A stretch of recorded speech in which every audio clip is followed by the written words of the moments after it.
We record PC internal voice in just a second. Let's start. Step 1. Press Window button. Step 2. Search.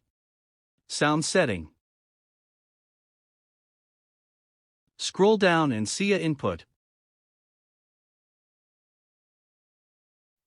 Click Manage sound device. After C. Stereo mix. Click on it. Select Enable. Back. And select Stereo mix.